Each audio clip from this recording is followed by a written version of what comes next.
sekretve, nesër New York. Elite event. Yeah, baby. Come okay, do me party. Ja u zama. Ditë shumë e rëndësishme për ne, një vjetor i çunit. Shumë faleminderit, jam shumë e kënaqur që ju shoh gjithëve. Jeni miqtar më të mirë, kuptohet dhe më të afërt. Ma keni mbushur zemrën plot. Faleminderit dhe lëvizime ju ardhshme.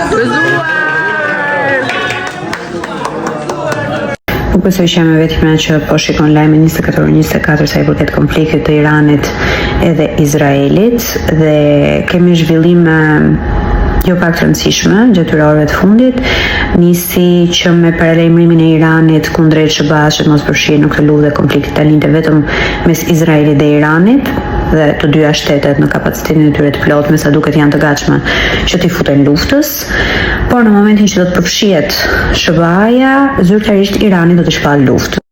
Ndërkohë në këtë situatë Amerikën dhe Izraelin i kanë halë në sy edhe një pjesë e mirë e botës, e superfuqive tjera botërore sikurse është Kina, Turqia, Rusia, po ashtu dhe Pakistani është zotuar që do të përfshihet në luftë nëse ka përfshirë parit e treta dhe do të pozicionohet krah Iranit. E dim fare mirë që me përfshirjen e një shteti që është antar në NATO, të gjitha shtetet e tjera duhet që të kryejnë detyrimet e tyre dhe shkojmë kështu drejt një përshkallëzimi global. Situata duket se po varet në fije të perit, vjen një dritje shili nga SBA-ja, nga Washington DC, me një deklaratë zyrtare të Trumpit që ne nuk kemi sepse përfshihemi në konfliktin mes Izraelit edhe Iranit.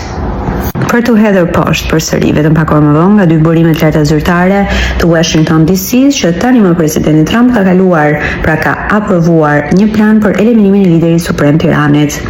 Mirë po, unë du të them diçka që në këtë pikë të nxehtë të konfliktit, cili do prej dy liderave, nëse do të eliminohej, do të kishte përmasa katastrofike, sepse do të martirizohej. Një lider që bëhet martir është gjëja më e rrezikshme në një luftë të mundshme.